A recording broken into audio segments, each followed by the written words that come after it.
ಕರ್ನಾಟಕ ಕಾಂಗ್ರೆಸ್ನಲ್ಲಿ ಸದ್ಯಕ್ಕೆ high voltage political ಸ್ಟ್ರಾಟಜಿಗಳು ನಡೀತಾ ಇದೆ. ಒಂದೆಡೆ ನೂತನ ಸಂಪುಟದಲ್ಲಿ ಸ್ಥಾನ ಪಡೆಯೋ ಕಸರತ್ತು ನಡೆದ್ರೆ, ಇನ್ನೊಂದ್ ಕಡೆ ಮಾಜಿ ಸಿಎಂ ಸಿದ್ದರಾಮಯ್ಯ ಅವರ ರಾಜೀನಾಮೆ ಬೆನ್ನಲ್ಲೇ ಖಾಲಿಯಾಗಿರೋ ಕೆಪಿಸಿಸಿ ಅಧ್ಯಕ್ಷ ಗಾದೆಯನ್ನು ಹಿಡಿಯೋಕೆ ಸಿದ್ದರಾಮಯ್ಯ ಬಣ್ಣ ಮತ್ತು ಡಿಕೆ ಶಿವಕುಮಾರ್ ಬಣ್ಣದ ನಡುವೆ ಭೀಕರ ಫೈಟ್ ನಡೀತಿತ್ತು. ಅದರಲ್ಲೂ ಬೆಳಗಾವಿಯ ಸಾಹುಕಾರ ಸಚಿವ ಸತೀಶ್ ಜಾರಕಿಹೊಳಿ ಅವರನ್ನ ಕೆಪಿಸಿಸಿ ಅಧ್ಯಕ್ಷ ಸ್ಥಾನದ ಕುರ್ಚಿಯ ಮೇಲೆ ಕೂರಿಸೋಕೆ ಸಿದ್ದರಾಮಯ್ಯ ಬಣ್ಣ ಕಂಪ್ಲೀಟ್ ಆಗಿ ಸ್ಕೆಚ್ ಹಾಕಿತ್ತು. ಆದ್ರೆ ಈಗ ದೆಹಲಿ ಹೈಕಮಾಂಡ್ ಈ ಇಬ್ಬರ ಲೆಕ್ಕಾಚಾರವನ್ನು ಉಡಿಸ್ ಮಾಡಿ ಇಡೀ ರಾಜ್ಯ ರಾಜಕಾರಣವೇ ಅಚ್ಚರಿ ಪಡುವಂತಹ ಬಿಗ್ ಶಾಕ್ ಕೊಟ್ಟಿದೆ. ಹೌದು, ಸಿದ್ದರಾಮಯ್ಯ ಬಣ್ಣದ ತೀವ್ರ ಒತ್ತಡದ ನಡುವೆಯೂ ಹೈಕಮಾಂಡ್ ಮಾತ್ರ ಒಬಿಸಿ ಸಮುದಾಯದ ಖಡಕ್ ನಾಯಕ, ದೆಹಲಿ ಮಟ್ಟದಲ್ಲಿ ಭಾರಿ ಪ್ರಭಾವ ಹೊಂದಿರೋ ಡಿಕೆ ಹರಿಪ್ರಸಾದ್ ಅವರಿಗೆ ಕೆಪಿಸಿಸಿ ಅಧ್ಯಕ್ಷ ಪಟ್ಟ ಕಟ್ಟೋಕೆ ಕಂಪ್ಲೀಟ್ ಗ್ರೀನ್ ಸಿಗ್ನಲ್ ನೀಡಿದೆ. ಈಗಾಗಲೇ ವರಿಷ್ಠರಿಂದ ಹರಿಪ್ರಸಾದ್ ಅವರಿಗೆ ಬಿಗ್ ಕಾಲ್ ಹೋಗಿದ್ದು, ಎಂಎಲ್ಸಿ ಹುದ್ದೆಯ ಜೊತೆಗೆ ಪಾರ್ಟಿಯ ಸಾರಥ್ಯ ವಹಿಸಿಕೊಳ್ಳಲು ಸೂಚಿಸಲಾಗಿದೆ ಎನ್ನಲಾಗುತ್ತಿದೆ. ಹಾಗಾದ್ರೆ ಸತೀಶ್ ಜಾರಕಿಹೊಳಿಗೆ ಮಂತ್ರಿ ಪದವಿಯೂ ಇಲ್ಲ, ಇತ್ತ ಅಧ್ಯಕ್ಷ ಸ್ಥಾನವೂ ಸಿಗದೆ ಕಂಪ್ಲೀಟ್ ಸೈಡ್ ಲೈನ್ ಆಗಿದ್ದಕ್ಕೆ ಕಾರಣ ಏನು? ಸಿದ್ದರಾಮಯ್ಯ ಜೊತೆಗಿನ ಮುನಿಸು ಕಾರಣನ ಅಥವಾ ಡಿಕೆಶಿ ಸಿಎಂ ಆಗೋಕೆ ಜಾರಕಿಹೊಳಿಗೆ ಒಳಗೆ ಸಪೋರ್ಟ್ ಮಾಡಿದ್ದೇ ಇವರಿಗೆ ಹರಿಪ್ರಸಾದ್ ನೇಮಕದಿಂದ ಕಾಂಗ್ರೆಸ್ ಪಾರ್ಟಿಗೆ ಆಗೋ ಪ್ಲಸ್ ಮತ್ತು ಮೈನಸ್ ಪಾಯಿಂಟ್ ಗಳೇನು? ಈ ಎಲ್ಲಾ ಇಂಟ್ರೆಸ್ಟಿಂಗ್ ಪ್ರಶ್ನೆಗಳ ಇನ್ಸೈಡ್ ಸ್ಟೋರಿ ತೋರಿಸುತ್ತೀವಿ ನೋಡಿ. ಹೌದು, ಕರ್ನಾಟಕ ಕಾಂಗ್ರೆಸ್ನಲ್ಲಿ ಸಿದ್ದರಾಮಯ್ಯ ಅವರ ರಾಜೀನಾಮಾ ಬಳಿಕ ಭಾರಿ ಬದಲಾವಣೆಗಳು ಆಗ್ತಿವೆ. ಸಿದ್ದರಾಮಯ್ಯ ಸಿಎಂ ಸ್ಥಾನದಿಂದ ಕೆಳಗಿಳಿಯೋದಂತೆ ರಾಜ್ಯದಲ್ಲಿ ಅಹಿಂದ ಸಮುದಾಯವನ್ನ ಕಡೆಗಣಿಸಲಾಗುತ್ತಿದೆ ಅನ್ನೋ ಭಾರಿ ಟೀಕೆಗಳು ಕೇಳಿ ಬಂದಿದ್ವು. ಈ ಡ್ಯಾಮೇಜ್ ಕಂಟ್ರೋಲ್ ಮಾಡಲು ಮತ್ತು ಮುಂಬರುವ ಎಲೆಕ್ಷನ್ ದೃಷ್ಟಿಯಲ್ಲಿ ಇಟ್ಟುಕೊಂಡು ಹೈಕಮಾಂಡ್ ಇಡೀ ದೇಶಾದ್ಯಂತ ಕಾಂಗ್ರೆಸ್ ಸಂಘಟನೆ ಮಾಡಿ ಭಾರಿ ಎಕ್ಸ್ಪೀರಿಯನ್ಸ್ ಹೊಂದಿರೋ ಹಿಂದುಳಿದ ವರ್ಗದ ಫೈರ್ ಬ್ರ್ಯಾಂಡ್ ನಾಯಕ ಬಿಕೆ ಹರಿಪ್ರಸಾದ್ ಅವರನ್ನ ಕೆಪಿಸಿಸಿ ಬಾಸ್ ಮಾಡಲು ಮುಂದಾಗಿದೆ.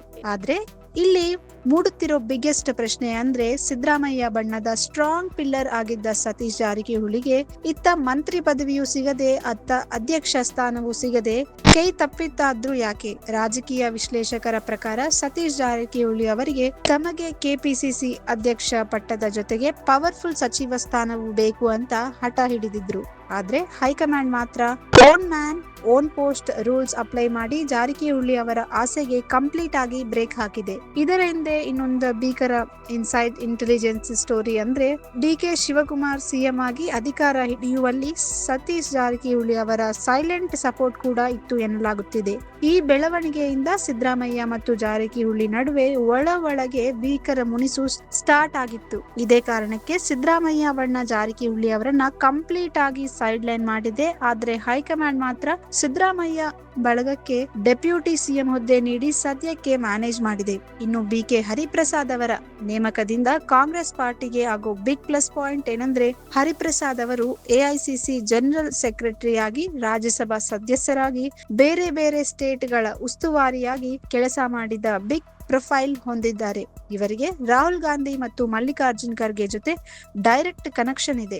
ಇವರ ಅಗ್ರೆಸಿವ್ ಸ್ಟೈಲ್ ಮತ್ತು ಒಬಿಸಿ ಕಾರ್ಡ್ ಮುಂಬರುವ ಚುನಾವಣೆಯಲ್ಲಿ ಹಿಂದುಳಿದ ವರ್ಗಗಳ ಮತಗಳನ್ನು ಕಾಂಗ್ರೆಸ್ ಕಡೆಗೆ ಭರ್ಜರಿಯಾಗಿ ಸೆಳೆಯಲು ಭಾರಿ ಹೆಲ್ಪ್ ಆಗಲಿದೆ. ಆದರೆ ಈ ನಾಣ್ಯಕ್ಕೆ ಇನ್ನೊಂದು ಮೈನಸ್ ಪಾಯಿಂಟ್ ಕೂಡ ಇದೆ. ಬಿಕೆ ಹರಿಪ್ರಸಾದ್ ಅವರಿಗೂ ಮತ್ತು ಮಾಜಿ ಸಿಎಂ ಸಿದ್ದರಾಮಯ್ಯ ಅವರಿಗೂ ಮೊದಲಿನಿಂದಲೂ ರಾಜಕೀಯವಾಗಿ ಆಗಿ ಬರುತ್ತಿಲ್ಲ ಅನ್ನೋದು ಓಪನ್ ಸೀಕ್ರೆಟ್. ಇಬ್ಬರ ನಡುವಿನ ಕೋಲ್ಡ್ ವಾರ್ ಹಲವು ಬಾರಿ ಹಾದಿ ರಂಪ ಆಗಿದ್ದು ಇದೆ.